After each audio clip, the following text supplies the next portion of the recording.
movimento sindical teve um papel de destaque na luta contra o regime militar no Brasil. As mobilizações por melhores condições de vida eram também mobilizações contra a opressão das armas, da perseguição política e do medo. A história de coragem de tantos trabalhadores e trabalhadoras foi indispensável para virarmos essa página na busca de ares mais democráticos. Em 1985, festejava-se a eleição indireta de um presidente civil após mais de 20 anos. Era grande a expectativa para o período que seria conhecido como Nova República. O que vamos acompanhar aqui é que, embora apresentado como nova, aquela experiência mostrou-se, em muitos aspectos, a continuidade do velho regime. Na histórica greve dos metalúrgicos da GM, realizada neste mesmo ano e foco deste vídeo, repressão e perseguição política são elementos muito presentes.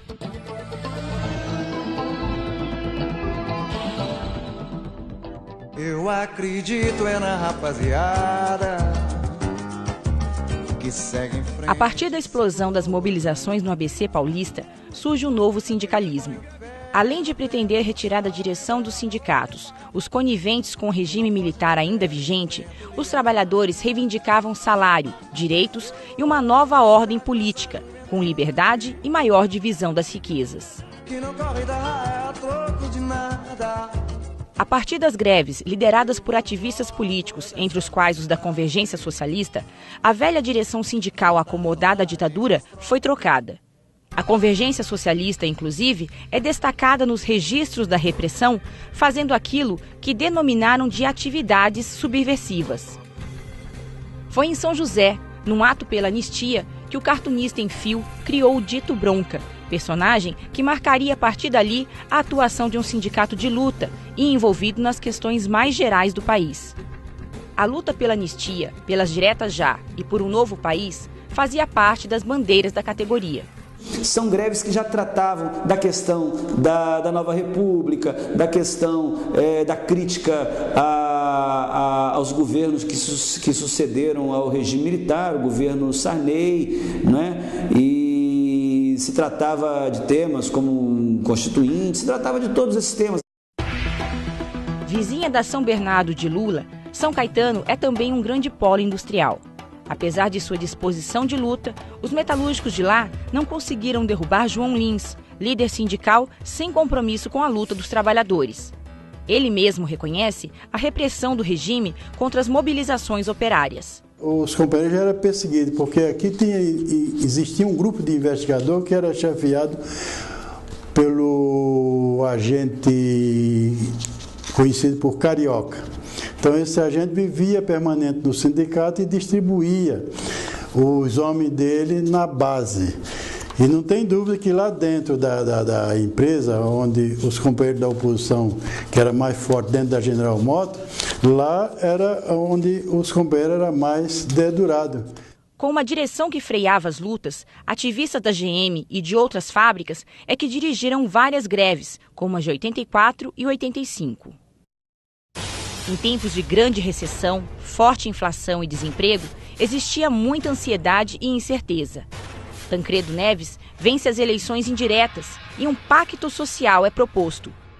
Dos trabalhadores, se pedia trégua nas greves e nas reivindicações. Para a recém-fundada CUT, não havia o que se conversar sobre pacto social, uma vez que foram os trabalhadores os mais duramente castigados pelo arroxo, falta de liberdade e desemprego. Não havia, portanto, mais o que ceder. Nas mobilizações da CUT, as reivindicações incluíam desde a redução da jornada e a luta pelas diretas até o não pagamento da dívida externa. Mas essa manifestação ela é simbólica na medida em que ela é a primeira manifestação geral, efetivamente geral, que se contrapõe à política econômica do governo, que se contrapõe à dívida externa. Neste contexto, a greve de 1985 foi uma demonstração de força dos trabalhadores. A greve tinha como objetivo a redução da jornada de trabalho, tinha como objetivo a conquista da dignidade e a consolidação da democracia no Brasil, já que estávamos na chamada Nova República, mas do ponto de vista prático, o patronato continuava com a mesma posição reacionária, perseguidora do próprio movimento. Naquele ambiente altamente politizado, os trabalhadores queriam mais liberdade de organização. Frente àquele estado de repressão que se criou na indústria, os trabalhadores, é lógico, se organizaram e tinha muita revolta com a forma que era tratado, que, como eu disse ainda há pouco, muitos deles, por várias vezes, foram ameaçados até de agressão física pelo seu feitor, né? E a firma, por ser intransigente, não aceitava a comissão, os estatutos, não negociava, ela queria uma comissão de fábrica que resolvesse os problemas dela, e não uma comissão de fábrica que resolvesse o problema dos trabalhadores. A greve geral começou no dia 11 de abril de 1985. Na GM, tanto em São José como em São Caetano, eram greves dentro das fábricas. Os trabalhadores entravam nas empresas, se revezavam nos turnos, mas não trabalhavam. Da parte dos trabalhadores, era um movimento pacífico e organizado. Em São José, o comandante da PM, Moacir Alvarenga, disse que os trabalhadores da GM estavam dando um exemplo de disciplina. Inclusive, quero louvar os grevistas daquela empresa por isso, foram as palavras dele. Por outro lado, da parte da empresa e do governo, a reação era de extrema repressão. Na greve de 85, aí houve uma repressão, as empresas estavam muito preparadas para fazer essa repressão e fizeram uma repressão muito forte, muito seletiva em cima das lideranças do sindicato, das comissões de fábrica, da CEPA, das lideranças de greve, do diretor do sindicato. Então foi uma ofensiva muito grande das empresas. E além de fazer toda essa repressão, ainda fazia um terrorismo muito grande. A GM falava todo dia que a fábrica ia embora de São José dos Campos, ia fechar a fábrica e todo mundo ia ficar sem emprego. Nós acompanhamos muito de perto todo esse processo enquanto vereador aqui em São José dos Campos e pudemos sentir na época a repressão que se abatia sobre esse movimento. As greves eram, na maior parte das vezes, consideradas greves abusivas, greves políticas. Agentes dos governos federal e estadual atuavam para tentar acabar com aquele movimento. Começou também o senhor secretário do Trabalho do Estado de São Paulo, na época, né?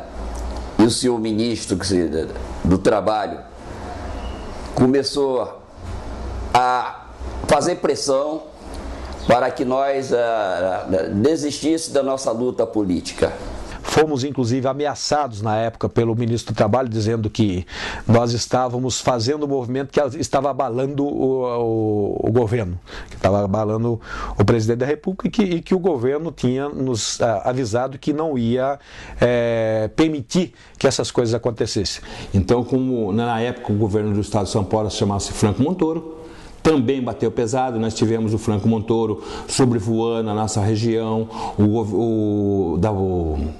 o chefe do Estado, da Polícia Militar, voando, inclusive ele falou comigo pelo helicóptero, por um megafone, quando nós estávamos dentro da General Motors. Então, todas as pessoas que eram da político da época, o Sarney, o Franco Montoro, o Almir Pazanotto, que era o ministro do Trabalho. Então, você veja só, todo esse pessoal, eles estavam envolvidos em querer que nós derrotar os trabalhadores. Todos esses aí, na época, deram entrevista que era político e que tinha que ser reprimido mesmo os trabalhadores. O nosso interesse era conquistar melhores condições de vida e de trabalho, consolidar a democracia, mas a reação do Estado brasileiro, através do Ministério do Trabalho, e a reação do patronato era a reação eminentemente política do lado mais negativo. Sou testemunho dessa história porque vivi, acompanhei e senti e sinto até hoje o drama de muitos companheiros desde aquele tempo. No dia 25 de abril, a arbitrariedade da GM rasga leis e convenções coletivas. A montadora demite as lideranças da greve por justa causa. São mais de 90 demissões em São José dos Campos e em São Caetano. Eles chegaram na fábrica, eles chegaram num ônibus, num ônibus da Breda, e entraram para dentro da fábrica. E lá dentro do escritório eles começaram a fazer a listagem. E depois, quando foi por volta de umas 3, 4 horas da tarde, mais ou menos, do dia que eles fizeram a demissão, eles puseram os cartazes nas lousas da fábrica. Os cartazes com todos os demitidos. Nós enfrentamos, lutamos e realmente acabamos sendo punidos demitidos, embora fôssemos da CIPA. Os trabalhadores se ficaram indignados com a tamanha arbitrariedade da empresa. A partir da atitude arbitrária da GM, os metalúrgicos decidem intensificar a mobilização e acampar na empresa. E aí os trabalhadores também fazem a sua reação, que é exatamente fazer uma ocupação de fábrica com o sentido de fazer a empresa reverter as suas emissões dos 91 companheiros. A greve é julgada ilegal, mas os trabalhadores decidem continuar. Os metalúrgicos exigiam o retorno dos demitidos. Na guerra ideológica e política, governo, patrões e imprensa começam a criar fatos para jogar a opinião pública contra os grevistas. Em São José, mais de 4.000 trabalhadores ocupam a fábrica e começam a preparar sua defesa diante de uma iminente invasão da polícia. O clima de tensão está no ar. Autoridades dos governos federal e estadual intervêm para acabar com aquela ousada mobilização. No dia 27, um sábado cinzento, mais de 700 policiais se preparam para desocupar a fábrica. Cães, fuzis, helicóptero. O aparato repressor estava a postos. Olha, eu naquele momento, inclusive nesse depoimento que eu estou dando aqui, com emoção, eu senti que nós seríamos massacrados. Que se eles invadissem, eu não estaria aqui hoje, né, dando esse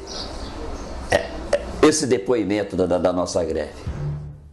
O diretor da GM, Herbert Brenner, à porta da empresa, incitava a tropa de choque a invadir a fábrica, custe o que custar. O livro A Greve da GM, de Celso Horta, relata o depoimento de um oficial da PM sobre o comportamento de Brenner. Diante do argumento de um oficial de que o confronto seria altamente indesejável, porque morreria muita gente, o diretor da GM respondeu que se não morrer hoje, vai morrer amanhã mesmo. Quase ao fim do dia, depois de 10 horas de tensão, os metalúrgicos de São José decidem desocupar a fábrica. Em São Caetano do Sul, a repercussão do desfecho de São José foi significativa. Até por isso, a decisão lá também foi no sentido de desocupar a empresa. Antes, porém, os trabalhadores conseguiram que o juiz Jaime Tortorello fiscalizasse as instalações da GM.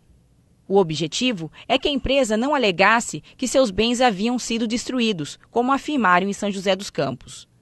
Nesta declaração, Tortorello revela que, ao decidir ir à GM, sofreu muita pressão de autoridades do governo para não vistoriar a empresa. O juiz ainda declara que ouviu um dos diretores da empresa dizer aos grevistas que eles estavam na lista e que nunca mais arrumariam emprego em qualquer lugar do Brasil. Com o fim das greves, a repressão da GM continuou. Mais demissões nas duas unidades e um processo de caça às bruxas sem precedentes. Que depois que a greve terminou, que nós saímos de lá, que aí a GM ficou uma semana paralisada lá dentro, as atividades. E quando ela reabriu novamente as atividades para poder os trabalhadores voltar ao trabalho, essa que era o absurdo. Os trabalhadores tiveram que entrar com um cordão polonês, cheio de policiais, correntes, e eles entravam num cordão polonês, cada um mostrando o seu crachá, e ali você entra, você sai, você entra, você espera, isso fizeram no dia que estavam retornando ao trabalho. A chefia, a fábrica jogou muito pesado. E quando acabou a greve, foi um pesadelo para a gente. Eu lembro até que eles reuniam com a gente no setor, né? Reuniam com a gente no setor. Eu lembro que o chefe falou assim: olha, a partir de hoje, o sindicato não manda mais nada aqui dentro. Aquele que falar em sindicato, que ousar falar em sindicato, está demitido. O SNI, braço da repressão do regime militar, acompanhou de perto os passos dos líderes. Em dezenas de documentos confidenciais, localizados no Arquivo Nacional, fica claro o interesse do novo velho regime naqueles trabalhadores. Antes mesmo das mobilizações de 85, já havia registro daquelas lideranças políticas. Este documento do Serviço de Repressão traz a lista de demitidos da greve da GM. A pequena marcação atrás dos nomes indica, na codificação dos militares, os principais ativistas. Aqui, Alfredo Brito é qualificado como demitido da greve na GM em 85. Na sua militância posterior, os ativistas continuaram sendo monitorados pelo SNI, junto com outros nomes do movimento sindical à época. Outro fato abominável foi a criação das chamadas listas negras, com os nomes dos demitidos. A partir da distribuição daquelas listas, conseguir emprego em outra empresa passou a ser quase impossível. Veja bem, eu posso até falar por mim mesmo, assim, não falando assim que eu ouvi falar. Eu, na época que eu saí da GM, eu teve a Volkswagen em Taubaté, que estava até abrindo vaga para mecânicos. Eu fui um dos que tive na fila, na própria na Volkswagen, para arrumar emprego.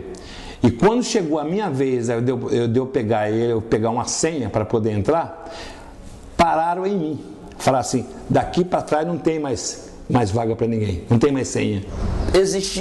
Precisa-se, mas emprego para grevista não tinham.